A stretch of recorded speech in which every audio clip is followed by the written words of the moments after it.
Hello again, my dear students, and welcome to the Informatics 2 class. In this lesson number 5, we're going to talk about searching. And searching is the process of looking for a certain target, certain record in a bunch of records.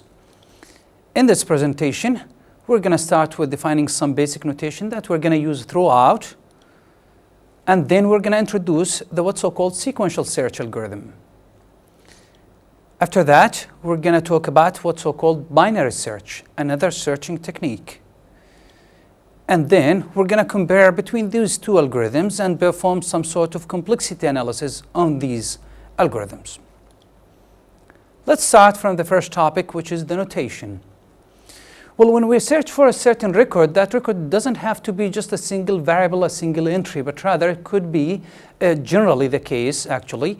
It could be a record for a student or a record for an employee or something like that. And I want to look for that record amongst several records. So then when I search for that record, I'm going to be looking at certain key that tells me where that record is. So that key actually could be the last name of the student, let's say, or the employee I'm looking for, or it could be the student number, or the telephone number if I'm searching a telephone directory, or something like that, several other keys.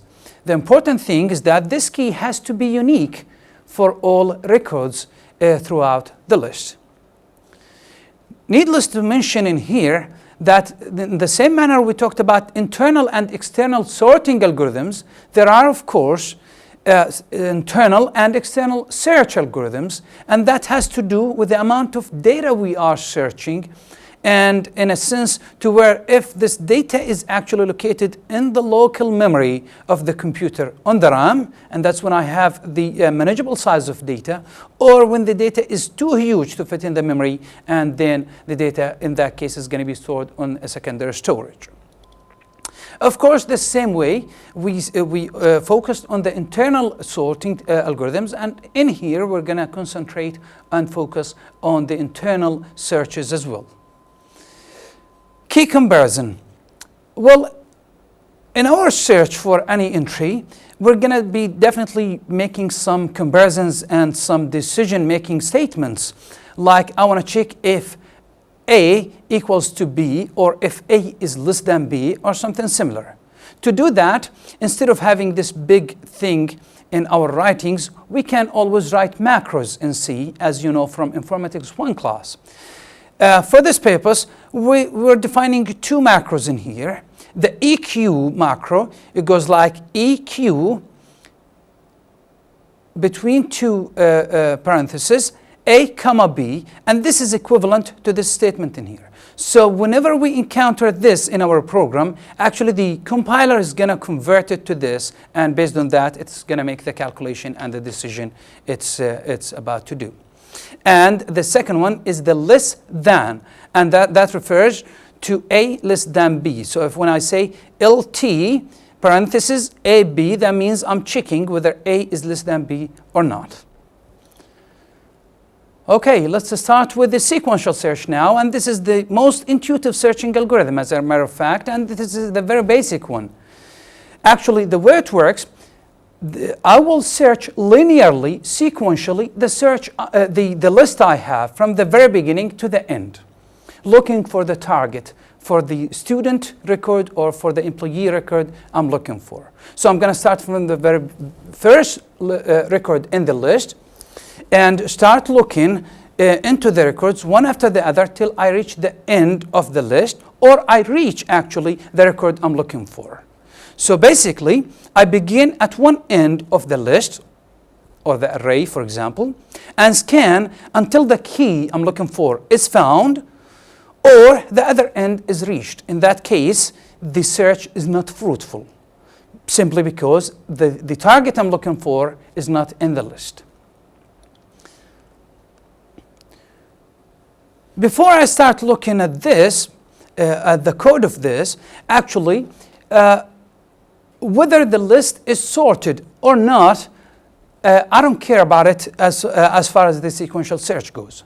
So I'm going to be looking at the records one after the other in the fashion they are inserted in the list. Starting from the very first one, I'm going to start looking sequentially, linearly, one after the other, till I find my target or till I'm through with the list. The way it goes then is very simple, straightforward, and that will explain the code written in here. I start with a for statement. Of course, this is a mistake in C. This has to be a small letter, not a capital letter. But anyway, for location, my index, starting from the very first entry in the list till I reach the last entry, and that's the number of elements in this case. Each time I increment my index by 1, so I go to the records one after the other, and each time I'm checking if equal array at location student number with target. So I'm checking in this statement if this key, which is the student number in this record, equals to target. If yes, this is a fruitful search, and then return the location for me. Return the index of that record in the list. Otherwise, return -1. So upon successful, I will return the index of the target, and otherwise, I will return -1. So definitely, the function then will have an integer type of return, okay? And when I will use this function in my main program, I will assign this to the proper value, and based on that, I will determine whether I was successful or not. So let's look at this example. Let's say my list or my array consists primarily of 12 entries numbered from A0 to A11. Okay, and as we all know from C, that the first entry has the index of 0 always. And these are the entries that I have. They are unsorted, and that's okay. It doesn't matter as far as the sequential search goes. Okay, and now I want to look for this target. My target is 14, and I want to see where this target, if it is in the list, what is the position and where exactly it's located within this list. So what I'm looking at is to find the index of where this 14 is located, and it's located at index number 0, 1, 2, 3. So I want to return 3 to the main program, to the calling function. Okay. So I'm going to start from the very beginning. The given is the target 14. What I want is to get this 3 back from this code or from this function. So I'm going to start at the very beginning, and I'm going to compare. This is the if statement. Is target equal to A of position I'm locating at? The answer is no, 14 does not equal. So okay, move on then to the next position, A of 1, so index equals to 1. And I'm asking again, is 21 equals to my target? No, keep going. Increment your index. Go to the next. Is the next entry equals to my target? No, move forward. Okay, is the entry in here equals to 14? Yes, this is a fruitful search. So now I'm going to return, and the return value is going to be 3, indicating that my target is located in the 4th position in the list starting from 0. Okay, so that's basically how it goes. Very simple, very straightforward. I was lucky that 14 is actually in the 4th position in the list. However, more searches, more comparisons have to be made in case this 14 was located back here in the list. Let's look at another example, and this time I'm looking for the target 72. If I look through my eyes into the list, the 72 is not here, as a matter of fact, and this is just to exercise with the algorithm to see what's going to happen if a target is not in the list. A non-fruitful search, if you would like. And this is the most costly kind of search, because I'm going to go through all entries in the list. So and again, I'm going to start from the very beginning, compare the entry in here with my target. It's not it. So I'm going to move forward to the next entry, compare the 21 to the 72. It's not that. To the next, to the next. I'm advancing a little bit fast in here because it's just straightforward. So I'm in here. I'm at position number 5. I'm comparing the entry in here with the 72. It's not my target. Keep moving, keep going, one after the other, till I reach the end of the list and I compare. It's not that one even. So the 72 actually is not anywhere in my list. So this is an unfruitful search, and in both cases, I'm going to return, in this case, a -1, indicating that your target is not found. So the -1 actually is a key to tell the programmer, to tell the user that your target was not found. Anytime the search is not fruitful, I return a -1. If it's fruitful, then I'm going to return the correct index of the entry I found. So not all test points are shown in here. This is just an illustrative example. It's just straightforward, and you can figure that out by yourself, and you can go through all the steps in between. Okay, let's write down a complete program for this sequential search algorithm. My main program will start by creating a test array, and I'm going to search for some entries in that array utilizing the sequential search algorithm which we have just developed. So the main, I'm going to start with declaring an array. It's called test array of type integer, very simple, and the size of it is n, and I'm assuming that n is defined up here in a defined statement.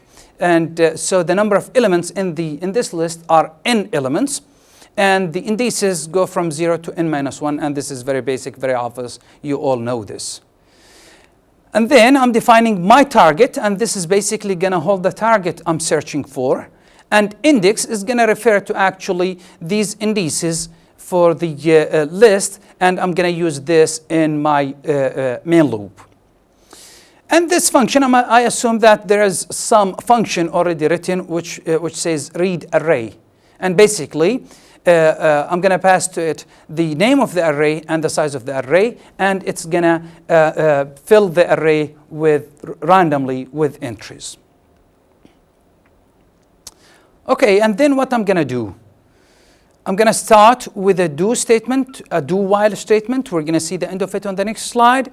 And what it says in here is it asks the user to enter the target he wishes to find. Okay, and this is the statement in which I get the target from the user and place it in my target.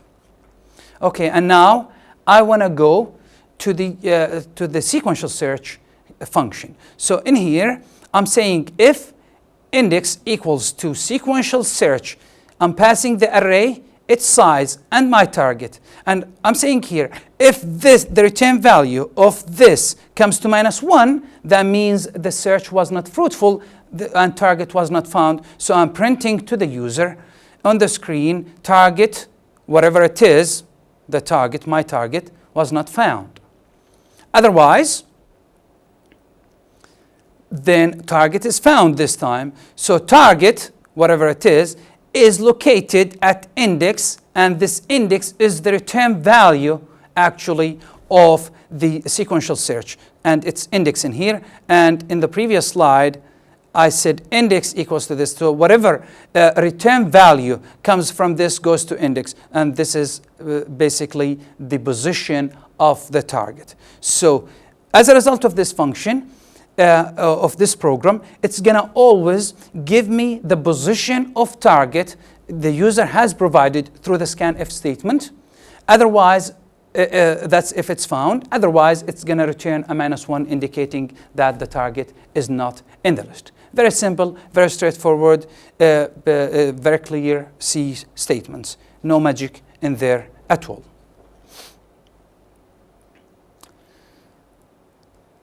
Okay?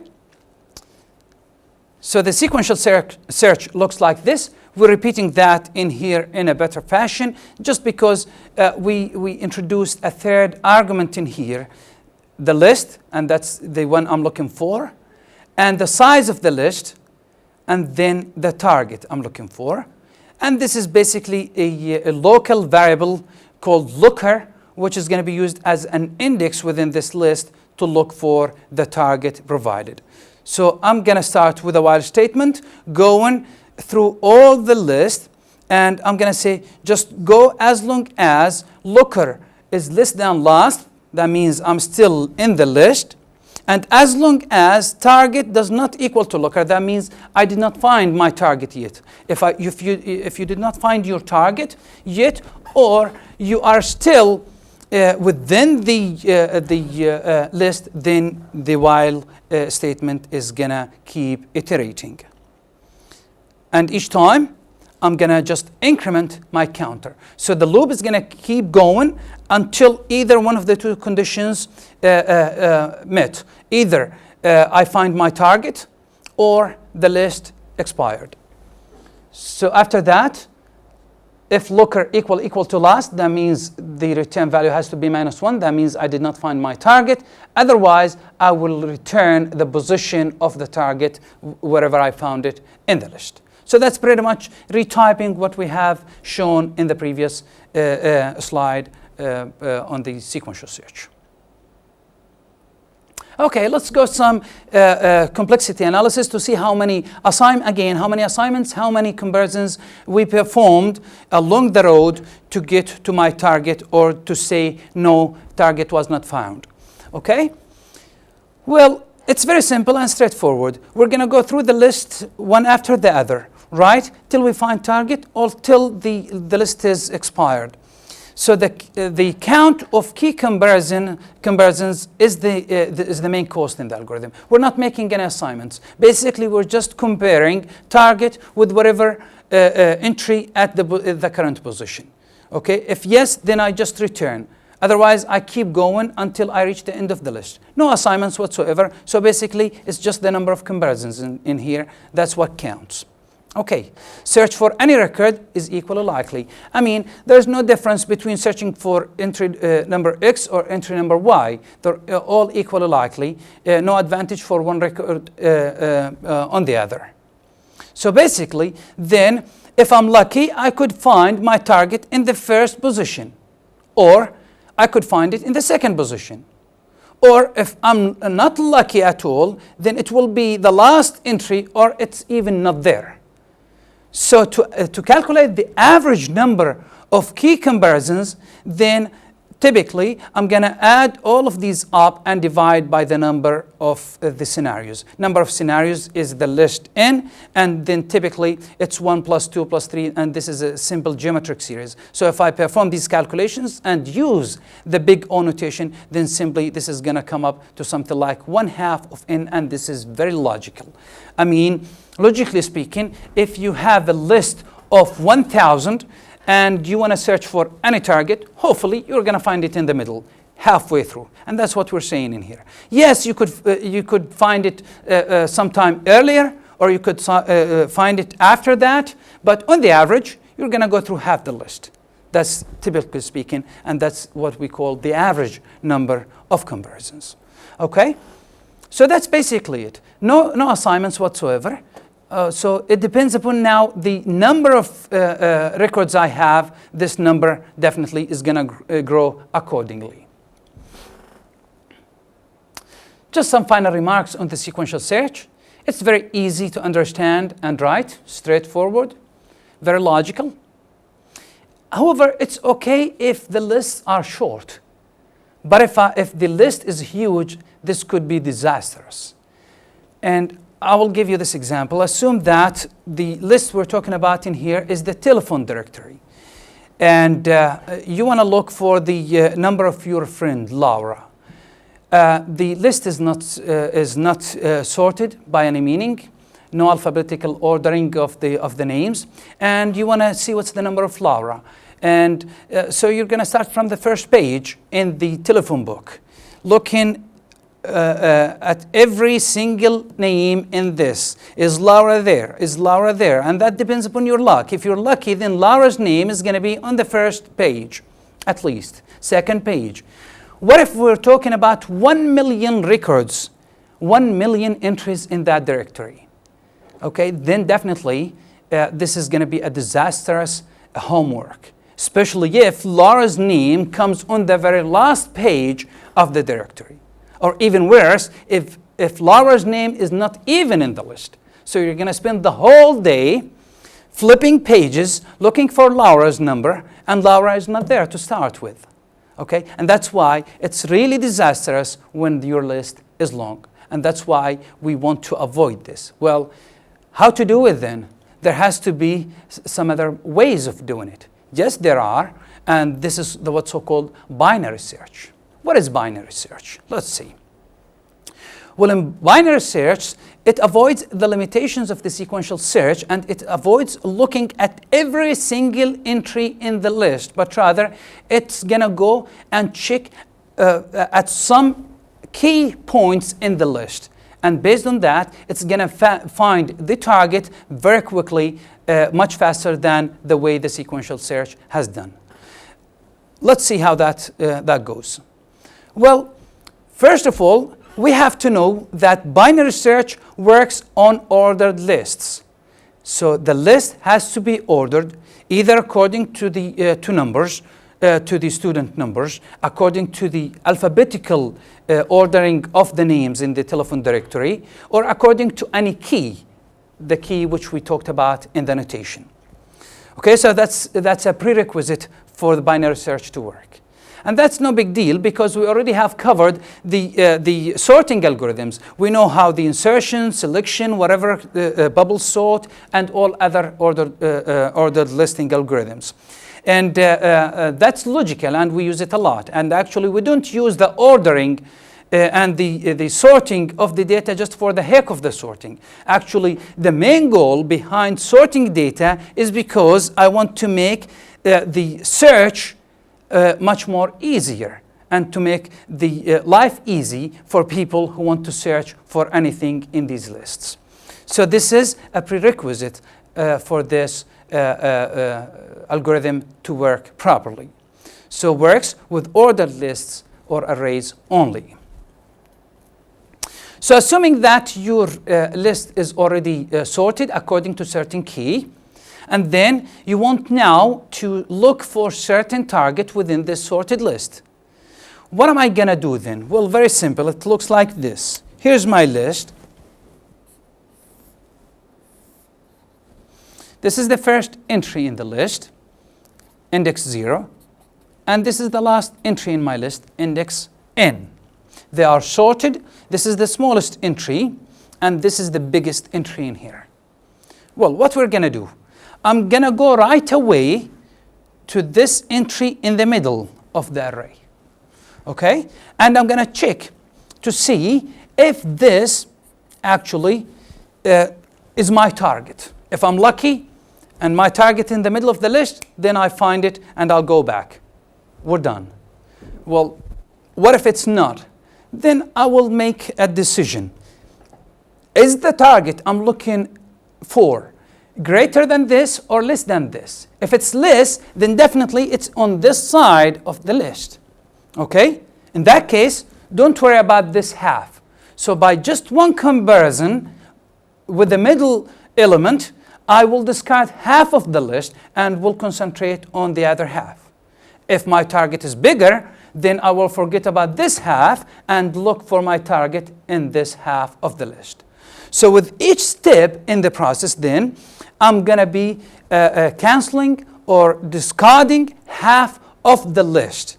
Okay, and then how do I propagate after that? How do I continue? Well, assume that my target is in this half. I realize that because target is less than this entry in here. Okay, forget about this one then, and I'm gonna go to this half. Okay, and again, I'm gonna go to the half of this half. Okay, that basically covers 1/4 of the list. Okay, and again, check target, compare it with the entry in here at the middle. Is it larger? That means my target is somewhere in this quarter of the list. Otherwise, it's somewhere here. Okay, so I go to the right half, and then I look at the middle entry again, dividing the sublist into 2 halves. Again, check with the middle. Is it to the left or to the right? And I keep going that way. Each time I go, half of this sublist, of the remaining sublist, is actually discarded, and I look in the other half. So it examines the element in the middle of the array. Is it the sought item? Is it the target I'm looking for? If so, we're lucky and we go home. Otherwise, is the middle element too small? If it's too small, that means I will start looking in the second half of the array. Otherwise, my target is in the lower half of the array. So it's something like this. This is the same picture I've shown you in here. Okay? Here's the list. Okay? And this is the middle entry. And I will always compare my target with the element located in here. All entries on this side are smaller than my target. All entries on this side are larger than my target. So it depends upon my target. Then I will make the decision to go to the right half. All right. And since the margins I'm looking in between, the half of the halves that I'm looking through to look for my target is going to be changing throughout, then it's not going to be always 0 or always in or anywhere in between. For that, we're going to be using two pointers to point always to the top and bottom, the first and last entry within the chunk or the piece of the list I'm looking in. Okay? So at the very beginning, top and bottom are initialized to be pointing to the first entry and last entry. And then they're going to be adjusted according to the situation encountered. We're going to be repeating the process, dividing into halves, all right, and looking at the right half that I should examine for further steps. And I'm going to stop when the item is found, or when there's nowhere else to look. That's when the half is just one entry, the size. I keep dividing till the half size, the size of the half of the list, the remaining list, is 1. If that is the case, then we're going to terminate. It's either that's your target or simply target was not found. Okay? So that's my terminating condition, is when the size of the half I'm looking into is 1.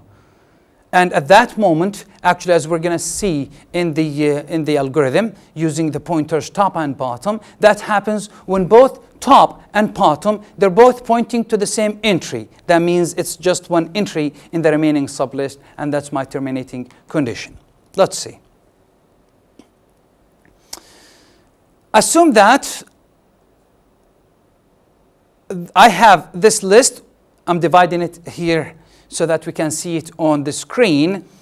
It has 12 entries in it, from A0 to A11. Okay, and I want to search for my target. Okay, when I start, first, which is the top and bottom thing, first equals to 0, last equals to 11, and these are the indices of the first and last entries in my list. And in the first step of the process, I'm going to be looking at the entry at the middle of the list. Well, the middle of the list is basically the index of this, is basically the index of the last minus the index of the first divided by 2. So it's like 11. The index for this one is generally in at the beginning minus 0 divided by 2. At any later stage in the process, it's always top, right, minus bottom divided by 2. Okay? So in this case, it's 11. Of course, it's integer division. So it is 11 minus 0 divided by 2, and that's 5.5. The integer part of it is 5. So mid is then looking at this entry in here. Okay? My target I'm looking for is the 11. So what I'm going to do now, once I calculated this mid, I'm going to check my target with the entry at the middle of the list. 11 is less than 21. That means My target is going to be somewhere, if it is in the list, it's going to be somewhere here in this list. There's no way it can be in here, as I know that the list is sorted, so all entries after this are larger than 21, so why bother looking at them? If it is there, if the 11 is anywhere in the list, it has to be somewhere in this half. Okay, so what am I going to do next? Then, what I'm going to do list, since I'm not going to look at these, and I already checked this, and it's not my target, then my first is going to be here, my last is going to be here, and this basically defines the bottom and top of my list, sub-list, in which hopefully I'm going to find my target. I'm going to calculate the mid again, which is basically this minus this divided by 2, and that comes to 2. So I go to index 2, and I compare. Is this entry equal to the 11 to my target? No. Okay. Is the 11 larger than or less than this? No, it's larger. That means forget about this half and only look at this half only. Okay? So the 8, which is the entry in here, is less than my target. So definitely target, if it is in the list, it's going to be somewhere here. Okay? So now I'm going to redefine my first and last. My first is going to go here. My last remains the same because I'm still in the same half on the same side. So my first is going to be entry 3. Forget about this one because it's not my target. And last equals 4. So now, where's my middle? Middle is going to be the middle distance between these two. So it is the 4 plus 3, that's 7, divided by 2, and that's 3.5. The integer part is 3, so the index is 3. This minus sign in here is a distance actually measure. In terms of indices, the way I calculate it is top plus bottom, because I'm talking about the logical distance rather than a physical distance, divided by 2. And that's why I took here 3 plus 4, that's 7, divided by 2, integer part is 3. Okay? So I'm going to compare now. Is 11 equal to the element in here? No. 11 is larger than this. That means my target is on this side of the list, in this sub-list, half list. Okay? Then I need to adjust my last and first accordingly. Well, I adjusted that. Last is still here. First has to go here now, right after the middle in the previous slide. Okay, I'm going to calculate now the middle. Middle equals 4 plus 4 divided by 2, that's 4. So first and last, as a matter of fact, they both point to the same location, and that's the terminating condition. So that's the last step in the process. It's either you're lucky and your target is here, or your target is not in the list at all. And that way, I will then check, is 14 equal to my target? No, it's not. I terminate. Sorry, target is not in the list. As you can see, this half was not accessed at all. I didn't need to go through the entries in here. So I selectively looked at and compared target with entries at selective positions according to the mid, and adjusted first and last accordingly. That way, only few comparisons have been carried out throughout the process, okay? And each time I managed to cut half of the remaining list. And that way, the search is going to go much faster. Okay? So first equals to last. This is the terminating condition for my function. So I terminate, and unfortunately this time the search was not fruitful. Okay, let's look at the code now. Simply, the binary search is going to return an integer, and this integer represents basically the index of target in the list in case of successful search, and -1 if the search was not successful. The same thing we did with the sequential search. What does it take? It takes the list as its input, and it takes the index of the last entry. That refers to the size, actually, of the list, and the target. Pretty much the same parameters we used in case of the sequential search. locally, I'm going to define 3 local variables of type integer. I'm going to use them as indices within the list, first, mid, and last. And they refer to the first, mid, and last we used in the example. Okay, initially, I'm going to make first point to the first entry, and that's 0. Last points to the end minus 1, because as I said, we always go from index 0 to n minus 1 for the n entries. That's C. Okay, so that basically covers everything. Okay, and then I'm going to now start my loop. And the loop goes like this. It says, as long as first is less than or equals to last, as long as there is still a sublist to search, basically. If that is the case, if first is still less than last, then calculate mid. And that's first plus last divided by 2 integer division. Okay? And then now, check if your target is less than, equal, or larger than the entry in the middle of the list. So I say, if target is greater than the entry in the middle of the list, if it's larger, then I'm going to go to the upper half of the list. Okay? Then I need to redefine my first and last accordingly. So first is going to be adjusted to point to the entry right after the middle.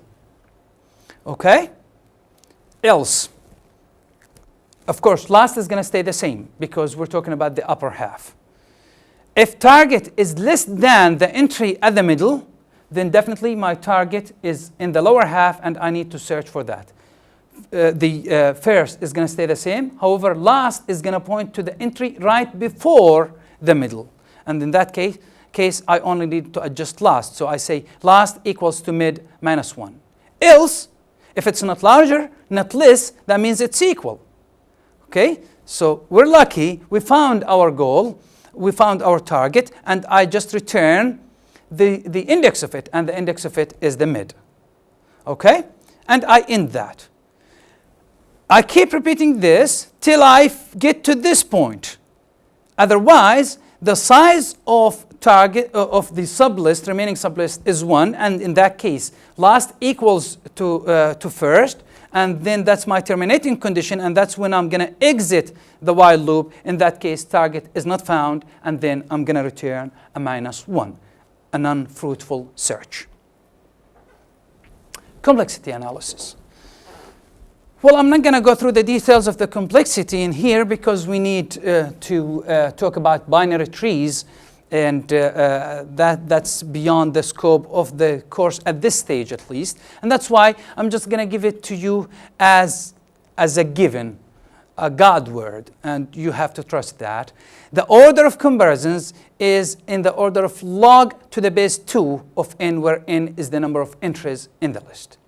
And if we look at the curve representing this log to the base 2 of n as compared to the n, or one half of n, which is the sequential search, we see that they are comparable when n is small, but as n grows, actually there is a big difference between the number of comparisons required when I'm talking about an n log and log n search as compared to the order of n search. This is basically sequential search, and this is the binary search. And there is a huge amount of reduction in the number of comparisons.